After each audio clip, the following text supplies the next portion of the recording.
역사적인 만남이 이루어지고 있습니다, 여러분. 교회사적으로, 선교사적으로 복음이 유대인을 넘어 이방인에게로, 그리고 이제 이스라엘 국경을 넘어서 로마로 향하는 그 놀라운 일을 하나님이 섭리해 가고 계셔요. 하나님은 한편에서는 사도 바울을, 사울이라는 그 청년을 회심을 시키셔서 이제 이방인을 위한 선교의 도구로 그를 부르셨고, 또 하나님께서는 고넬료라고 하는 자, 그에게 찾아가 주신 사건을 우리는 지난주에 상고했습니다. 하나님은 두 사람을 선택하시고 그 두 사람의 만남을 주도해 가십니다. 그 중에 한 명이었던 사람, 우리가 지난주에 살펴보았던 그 고넬료라는 사람은 어떤 사람이었습니까? 그는 이방인인데 경건한 이방인이었습니다. 그리고 그는 군인이었고 그는 백부장이었습니다. 하나님이 이 사람을 통해 어떻게 이 역사를, 이 만남을 주도해 가시는가? 그는 경건한 사람이었습니다. 그는 하나님의 뜻대로 살기 위해 몸부림치던 사람이었고, 성경은 그가 항상 기도하는 사람이었다라고 증명하고 있습니다. 그의 영향력, 그가 하나님의 뜻대로 살고자 했던 그 영향력은 어떻게 흘러가고 있었는가? 그의 온 가족이, 고넬료의 온 가족이 경건하게 살고자 마음을 쏟았다라고 얘기합니다. 그것은 그의 영향력이 가족들에게 흘러가고 있었다라는 것이죠. 또 그는 어떤 사람이었습니까? 그는 이웃에게 손을 내밀 줄 아는 사람, 그는 구제하는 사람, 남을 위해 기도하고 섬길 줄 아는 사람이었습니다. 그의 영향력은 이웃들에게도 흘러넘치고 있었죠. 그뿐인가요? 그의 영향력은 그의 직장에서도 흘러가고 있었습니다. 그는 군인이었습니다. 그의 경건함이 흘러가 그의 부하들 중에도 경건하게 하나님을 섬기는 자들이 있었다라는 것입니다. 그는 여느 때처럼 시간을 정하여 시간을 지키어 기도했습니다. 그러나 그날 강한 영적인 체험을 하게 됩니다. 우리가 영적인 체험 일변도로 신앙을 몰아가는 것은 아주 위험한 일이고 무모한 일일 수 있습니다. 그러나 신앙생활에 반드시 필요한 것이 있다면 강한 영적인 체험입니다. 그가 항상 기도하던 그 어느 날 하나님께서는 그에게 놀라운 영적인 경험을 하게 하십니다. 하나님의 음성이 그에게 들려옵니다.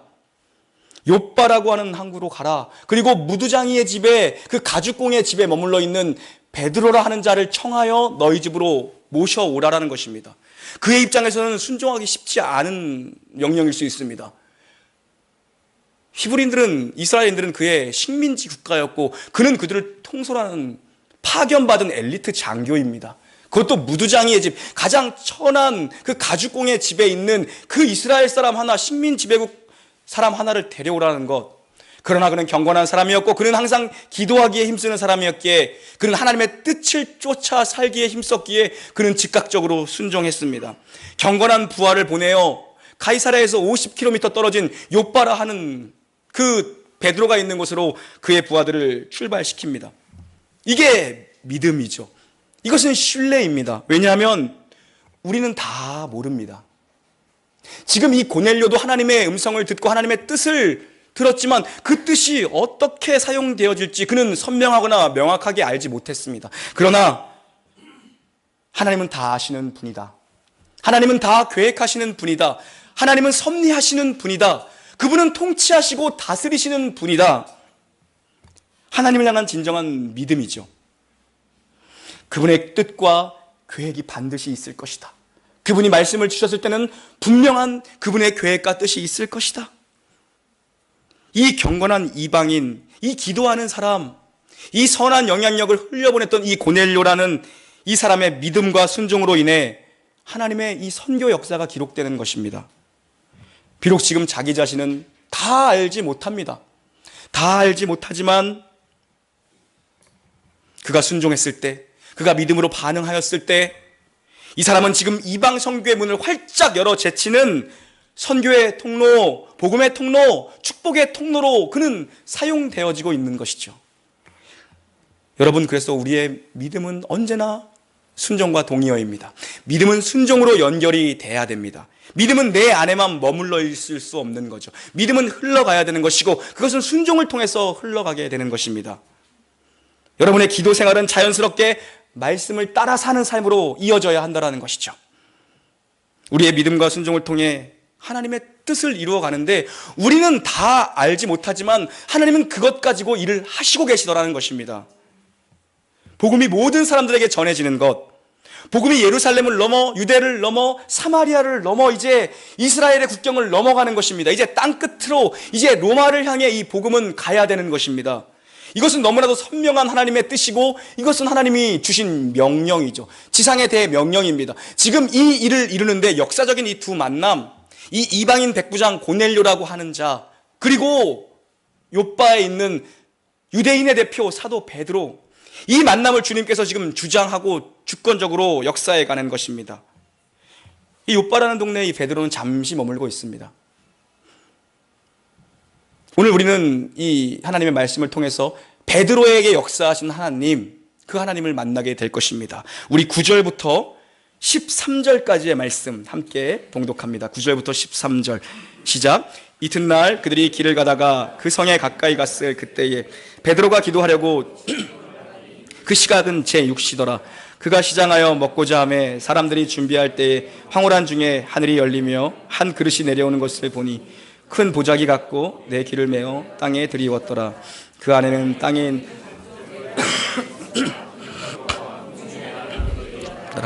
또 소리가 있으되 아멘. 이튿날입니다. 언제입니까? 백부장 고넬료가 그 하나님의 음성을 듣고 기도 중에 응답을 받고 그의 부하를, 경건한 부하 하나를 베드로에게로 출발시킨 날, 바로 그 다음 날이죠. 고넬료의 이 경건한 부하들이 명령이 떨어지자 쉬지 않고 간 것입니다. 50km 떨어진 요바에 부지런히 걸어서 그 이튿날 그들은 도착을 했습니다. 그들이 베드로가 있는 그곳에 도착했을 때, 그 근처에 이르렀을 때, 요바에 들어섰을 때에 그때 하나님은 베드로를 준비시키시고 계셨습니다. 어떻게 준비시키십니까? 그가 기도하도록, 그가 기도하는 그 시간에, 기도가 끝나갈 시간에 맞추어 그들이 당도했습니다. 그들이 요바에 도착했을 그 무렵, 고넬료의 수하들이 요바에 도착했을 그 무렵, 베드로는 기도하는 시간에 기도할 장소인 옥상으로 올라갑니다. 하나님의 일은 어김이 없죠. 하나님의 일은 어김이 없습니다. 사람들은 우연이라고 얘기하지만 우리는 그것을 섭리라고 믿습니다. 하나님의 타이밍, 하나님의 때가 있다는 것이죠. 기도하면서, 기다리면서, 기대하면서 우리가 인내하며 기도한다면 하나님은 절묘한 타이밍에 우리가 알지 못하는 그 비밀한 것들을 열어 보이시는 것이죠. 여러분, 기도는 기적을 낳습니다. 믿으시기를 바랍니다. 그리고 기도는 만남을 낳습니다.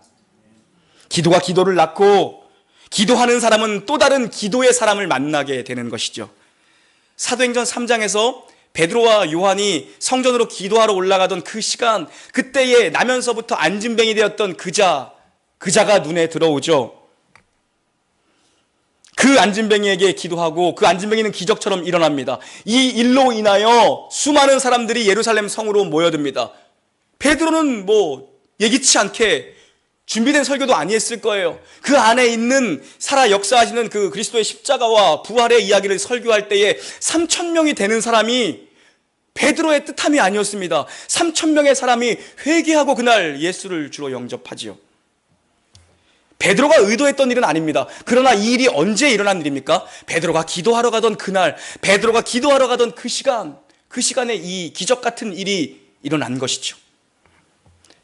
기도는 축복의 근원인 줄로 믿으시길 바랍니다. 기적의 근원으로 믿으시길 바랍니다. 기도하지 않는 사람에게는 우연조차 일어나지 않습니다. 그러나 기도하고 있으면 우연을 넘어서 필연을 만나게 되는 것입니다. 필연적인 만남을 만나게 될 것입니다.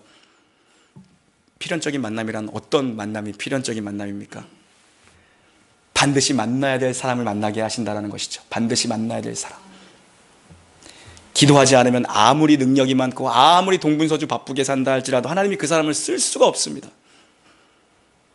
뭔가 일이 잘 안 풀리고 꼬여가시고 해결의 실마리가 안 보이고 답답한 분들이 계시다면 그냥 기도를 하시기 바랍니다. 그냥 기도를 하시기 바랍니다. 그 기도에 응답을 하는데 하나님이 사람을 만나게 하십니다. 사람을 통해 보이지 않던 길, 보지 못하던 새로운 길을 열어 보이시는 것이죠. 내가 보지 못했던 길을 주님께서 보여주시고, 내가 알지 못하던 자를 통해서 하나님이 그 만남을 주도하시고 역사, 놀랍고 새로운 길을 이루어 가시더라는 것입니다. 이 팔레스타인의 건축 양식은 우리처럼 이렇게 이런 옥상이 아니라 평평한 테라스형입니다. 테라스형. 하늘이 보이는 하늘 정원, 하늘 가든 같은 곳이겠죠. 유대인들은 3번, 오전 9시, 그리고 정오, 그리고 오후 3시에 기도 시간을 지켜 기도합니다. 제6시면 점심시간입니다. 점심을 먹을 시간. 배가 출출합니다. 밑에서 사람들이 베드로 사도에게 대접하기 위해 얼마나 음식을 정성껏 준비했겠습니까? 이 사건 이전에 베드로가 요빠에 머무르게 된 동기가 9장에 기록되어져 있는데, 그것은 무엇입니까? 도르가라 하는 여인을 그가 살려냅니다.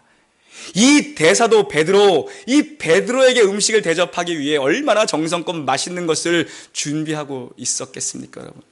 베드로가 기도하는데 코끝에 맛있는 냄새가 났을 겁니다, 여러분. 오늘 본문에 보다가 제가 깜짝 놀랐습니다. 베드로가 시장하여 기도를 그만하고자 하매라고 기록하고 있습니다. 대사도 베드로, 시간을 지켜 기도하던 베드로가 10절에 보니까 그가 시장하여 먹고자 하매, 그가 배가 고파서 이제 기도를 멈추려고 했던 것입니다. 이제 기도를 끝나고 내려가 밥을 먹으려고 했던 것입니다. 제가 여기까지 설교 준비를 해놓고 어저께 저녁에 신방을 갔다 왔어요. 여기까지. 저는 가면서 베드로가 시장에서 기도를 멈췄다? 이런 인간이 다 있어? 이런 생각을 갔거든요. 막 무시하고, 베드로 이걸 어떻게 설교해야 되지? 베드로가, 아니 대사도 베드로가 얼마 전까지만 해도 막 사람을 살린 사람인데 배고파서 기도를 멈추고 밥 먹으러 갔다. 어제 신방을 갔는데 이게 체휼이 됐습니다. 공감이 됐습니다. 예, 주방에서 맛있는 냄새가 엘리베이터 내리자마자 연근 잡채래요. 난 연근 잡채 뭔지 모르는데 연근 잡채라는 냄새가 막 나고 하니까 제가 설교를 엄청 빨리 끝냈어요. 그리고 바로 밥을 먹었습니다. 그래서 베드로가 이 마음이었구나. 베드로도 그 가정에 지금 신방하며 유숙하고 있는 것인데 맛있는 냄새가 나니까 설교가 짧아지더라고요. 맛있는 거 많이 하시면 설교 짧습니다, 여러분. 그래서 이해가 됐어요. 그럴 수 있구나. 베드로를 욕할 게 아니구나. 우리는 그렇구나. 금강산도 식후경이구나 생각했습니다. 예. 그런데 시장하여 먹고자 해서 기도를 마치려는 그 순간에 여러분, 베드로가 경험한 놀라운 영적 경험은 무엇입니까? 하늘이 열려버립니다. 기도하다 하늘이 열리는 것을 그가 경험합니다. 하늘이 열렸다는 것은 무엇입니까? 하나님 아버지께서 베드로에게 아버지의 마음을 열어 보이셨다는 의미입니다, 여러분. 그가 기도하는데 하늘이 열리고 하나님 아버지의 마음을 보여주시는데, 베드로의 좁은 시야, 유대인들에게 갇혀있던 이 베드로의 좁은 시야를 열어주시면서 주님이 주시는 메시지는 무엇입니까? 땅끝을 보라는 것입니다. 하늘에서 내 귀가 메인 보자기 같은 것이 하늘에서 내려와서 활짝 베드로 앞에서 펼쳐지는 것입니다. 이 설교를 제가 준비하다가 예전에 제가 설교했던 자료들을 찾아보니까 제가 한 6, 7년 전에 주일학교 설교 때 이 설교, 이 본문을 설교를 했어요. 그 생각이 딱 나더라고요. 주일학교 설교를 하는데 천장이 이렇게 높지 않았어요. 천장구가 좀 낮았어요. 네, 그래서 제가 밤에 청년들 불러가지고 초등학교 1학년들의 대상으로 설교를 하는데 이걸 덴조라고 하죠. 이걸 다 뜯어냈어요. 그리고 여기다가 낚싯줄을 매달아, 안 보이는 투명 낚싯줄을 매달아가지고 막 애들은 집중을 한번 해야 되잖아요. 그래서 막 돌아다니며 설교하다가 중간에 이걸 확 당겨가지고 천장에서 보자기가 쏟아지면서 이 짐승들이 우르르 쓰러지는 그런 위대한 설교를 했던 것이 기억이 났습니다. 한번 할까 하다 거기는 그 교회 건물이었지만 여기는 우리 건물이 아니니까 참았습니다. 여러분, 주무시는 분도 확 깨게 하려고. 여러분, 그때 이 보자기 같은 곳에 담겨 있었던 것은 무엇입니까? 유대인들이 부정하게 여겼던 것들입니다. 기어다니는 것들, 날아다니는 새들, 그리고 네 발 달린 것들, 굽갈라진 것들, 이런 부정한 것들이 그 안에 우글거리고 있었던 것입니다. 하나님의 음성이 그리고 들려옵니다. 베드로가 그걸 잡아 먹으라는 것입니다. 잡아 먹으라는 것입니다. 베드로가 배가 고팠던 걸 아셨는지 하나님이 그걸 잡아 먹으라는 겁니다. 우리 같았으면 잡아다가 뱀탕도 좀 이렇게 하고 좀 이렇게 개고기도 좀 먹고 그럴 수 있었겠는데, 베드로가 뭐라고 대답합니까? 14절부터 16절까지 함께 봉독합니다. 14절부터 16절 시작. 베드로가 이르되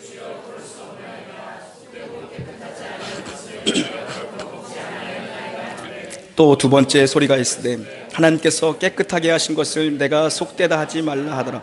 이런 일이 3번 있은 후 그 그릇이 곧 하늘로 올라가는 것 같습니다. 아멘. 베드로는 참 3번이라는 숫자와 연관이 많은 것 같습니다. 이번에도 하나님이 3번 보여주십니다. 얼마나 고집이 센지 베드로는 항상 3번 정도 해야 되는 것 같아. 내가 아무리 배고파도 그건 못 먹습니다라고 베드로가 얘기합니다. 하나님이 먹으라고 하는데 하나님 그건 아니죠. 저 그거 못 먹습니다. 베드로가 단호하게 선을 그어버립니까? 베드로니까 가능한 일인 것 같습니다. 여러분, 누가 감히 이런 말을 하겠습니까? 못 먹겠습니다. 그건 못 먹겠습니다. 그 짐승들, 그 벌레 같은 것은 내가 먹을 수 없습니다. 그 부정한 것은 내가 먹을 수 없습니다. 베드로가 그랬어요. 내가 먹을 수 없습니다. 예. 하나님이 먹으라 그래도 먹을 수 없다라는 것입니다. 율법의 부정한 것으로 그거 불리는 것 아닙니까? 베드로가 거절해버립니다. 그러자 하늘의 음성이 들립니다. 베드로야, 내가 깨끗하게 한 것을 어째요 네가 더럽다 그러느냐? 네가 속되다 그러느냐? 베드로야, 입으로 들어가는 것이 더러운 것이 아니라 사람의 이 안에서 나오는 것이 더러운 것인 것을 어떻게 베드로야, 내가 깨끗하게 한 것을, 내가 그리스도의 보혈로, 내가 예수의 십자가와 부활로 깨끗하게 한 것을 네가 못하겠다고 하느냐? 너희들이 부정하다고 생각하는 그들, 너희들이 복음을 전하지 못하겠다고 하는 그들, 모든 이방인들을 예수 그리스도의 십자가 그 보혈로 정결케 하셨다라는 것을 말하고 있는 것이죠. 이방인이나 유대인이나 예수 안에서 차별 없는 하나님의 백성이라는 것입니다. 구속의 피로 그분이 정결케 하셨다라는 것입니다. 다 이루신 역사인데 어찌하여 네가 사람의 생각으로 그것을 감하거나 그것을 가하려고 하느냐? 그러나 베드로는 이걸 인정 못하겠다라는 것입니다. 어쩌면 이런 신앙의 뿌리는 그가 주님을 만났지만 여전히 그의 신앙은 전통에 매여 있었기 때문일지도 모릅니다. 이걸 가지고 어떻게 선교의 문을 열 수 있습니까? 사도 중에 수제자인데 그가 이러고 있는데 어떻게 이방 땅끝까지 복음이 갈 수 있었겠습니까?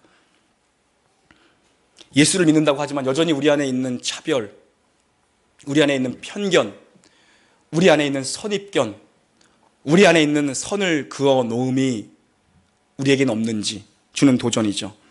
우리는 이런 선입견과 편견과 이런 알게 모르게 있는 이 담벼락을 가지고는 우리는 진정한 복음을 전할 수 있는 증인으로 살기는 어려울 것입니다.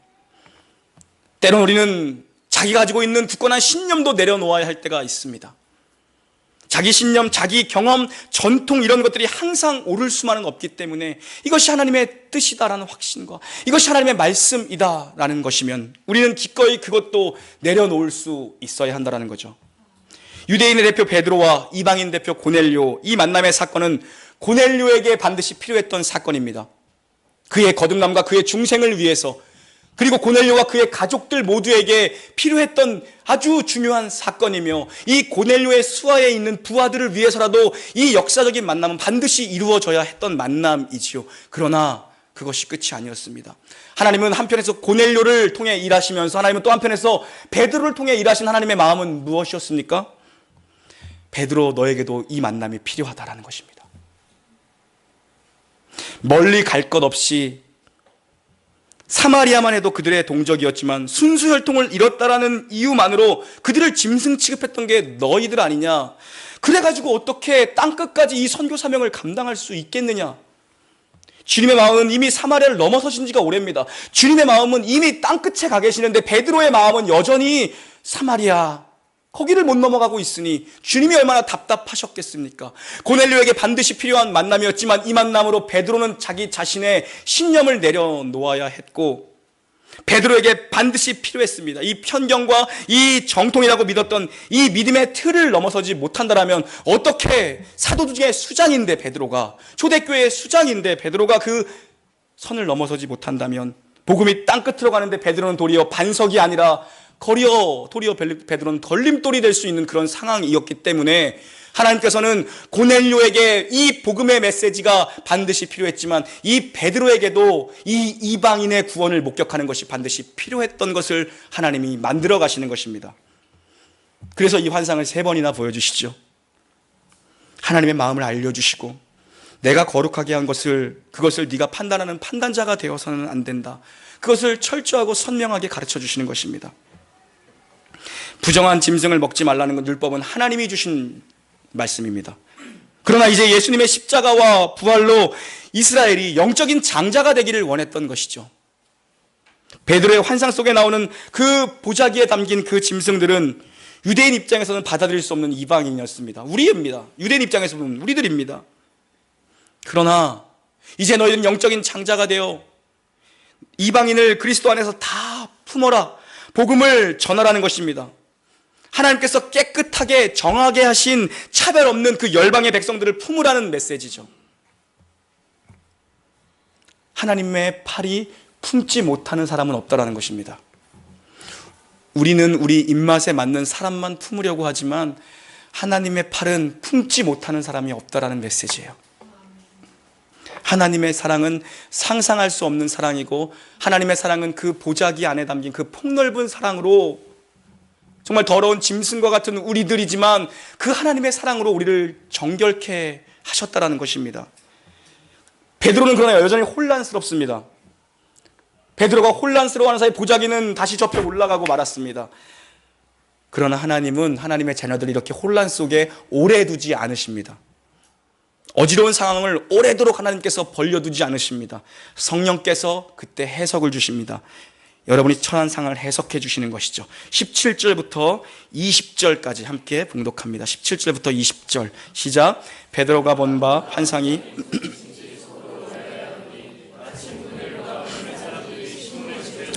문 밖에 서서 불러보되 베드로라 하는 시몬이 여기 유숙하고냐 하되, 그 환상에 대하여 생각할 때에 성령께서 그에게 말씀하시되 두 사람이 너를 찾으니 일어나 내려가 의심하지 말고 함께 가라. 내가 그들을 보내었느니라 하시니. 아멘.